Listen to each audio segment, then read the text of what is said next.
የቲማቲምን 10 የማይታመኑ ጥቅሞች ያውቃሉ? ሰላም ጤና ይስጥልኝ።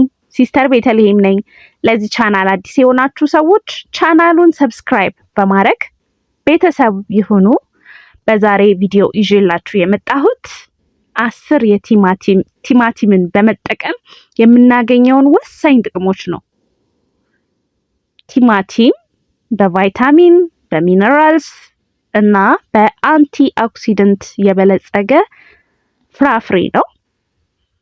ቲማቲም በውስጡ ልክ እንደ ሀባብ ላይኮፔን የተባለ ኤክሰለንት የሆነ ኮምፓውንድ ስላለው እንደገና ደግሞ በቫይታሚን ሲ እና ቤታ ካሮቲን ስላለው ለሴሎች እጅግ በጣም አስፈላጊ ነው። ወይም ደግሞ ሴሎቻችን እንዳይጎዱ ፋይት ያደርጋል ማለት ነው። ክሮኒክ በሽታዎችን ይከላከልልናል። ለምሳሌ እንደ ስኳር፣ ደም ግፊት ያሉትን ክሮኒክ የሆኑ በሽታዎች ይከላከልልናል ወይም ደግሞ እንዳንጋለጥ ይረዳናል ማለት ነው። ሌላው ምንድነው? የልባችንን ጤንነት ይጠብቅልናል ማለት ነው። ምክንያቱም የደም ግፊታችንን ሬጉሌት ያደርግልናል። እንደገና ደግሞ ሎ የሆነ የኮሌስትሮል መጠን እንዲኖረን ስለሚያደርግ ኢንዳይሬክትሊ ለልባችን ጤንነት እጅግ በጣም ጠቃሚ ነው ማለት ነው። ሶስተኛው ምንድነው? ለአጥንታችን ጥንካሬ በጣም ያስፈልጋል ወይም ይጠቅማል ማለት ነው። ምክንያቱም ምንድነው ስንል ቲማቲም በውስጡ ቫይታሚን ኬ እና ካልሲየም አለው። ለአጥንት ጥንካሬ ደግሞ በጣም ጥሩ ነው ቫይታሚን ኬ እና ካልሲየም ማለት ነው። ይሄ ቲማቲም ብናዘወትረው ጤናችንን ኢንዳይሬክትሊ እንጠብቃለን ወይም ደግሞ ለአጥንታችን ጤንነት ወሳኝ ነው እንላለን ማለት ነው። አራተኛው ምንድነው? በሽታን የመከላከል አቅማችንን ቡስት ያደርጋል። ኢሚዩኒታችንን ቡስት ያደርጋል። ይህን ስንል በሽታ የመከላከላችን ይጨምራል ማለት ነው። ምክንያቱም ከፍተኛ የሆነ ቫይታሚን ሲ አለው።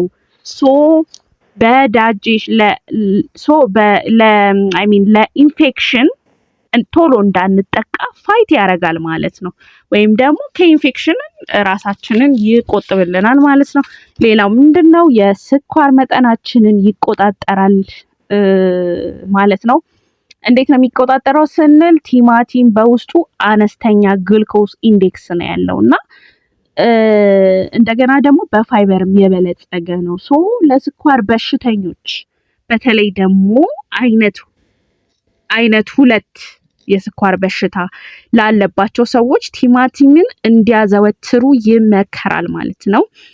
ስለዚህ ታይፕ 2 የስኳር አይነት ወይም ደግሞ አይነት 2 የስኳር አይነት ያለባችሁ ሰዎች፣ የስኳር በሽታ ያለባችሁ ሰዎች ቲማቲምን መመገብ አለባችሁ፣ አዘውትራችሁ መመገብ አለባችሁ ማለት ነው። ሌላው ምንድነው? ለምግብ መፈጨት ሂደት በጣም ይጠቅማል።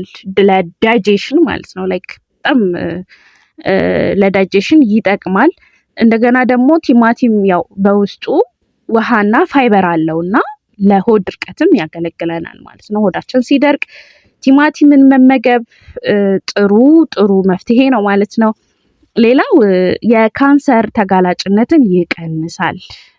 ምክንያቱም እንዴት ነው ስንል አሁን ጥናቶች ከረንትሊ እንደሚያሳዩት ከፍተኛ የሆነ ላይኮፔን ኮንቴንት ያለው የበሰለ ቲማቲም ካንሰርን ይከላከልናል ተብሎ ጥናት ላይ ተቀምጧል ማለት ነው። በተለይ ደግሞ ለለንግ ካንሰር፣ የሳምባ ካንሰር የምንለው ማለት ነው፣ ለስቶማክ ካንሰር፣ ለሆድ ካንሰር የምንለው ማለት ነው። ሌላው ደግሞ ለፕሮስቴት ካንሰር እንዳንጋለጥ ይረዳናል ማለት ነው።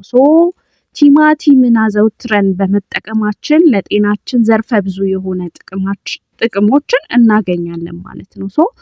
መጠቀም አለብን ማለት ነው። ለዛሬ ይዤላችሁ የመጣሁት ቪዲዮ ይሄን ይመስላል። ቪዲዮ ከተመቻችሁ ላይክ አድርጉ። ሀሳብ አስተያየት ካላችሁ ደግሞ ኮሜንት ሴክሽን ላይ ኮሜንት ጻፉልኝ። ምክንያቱም ኮሜንት እየጻፋችሁልኝ አይደለም። ስለዚህ ነገር ስሪልን ብላችሁ ኮሜንት ሴክሽን ላይ ኮሜንት ጻፉልኝ። እንደገና ደግሞ ይሄ ቪዲዮ ይጠቅማል ለምትሉት ሰው ሼር ማድረግ እንዳትረሱ እንደ ሁልጊዜው ማለት ነው። በሌላ አዲስ የጤና መረጃ እስከምንገናኝ ድረስ ቸር ሰንብቱ።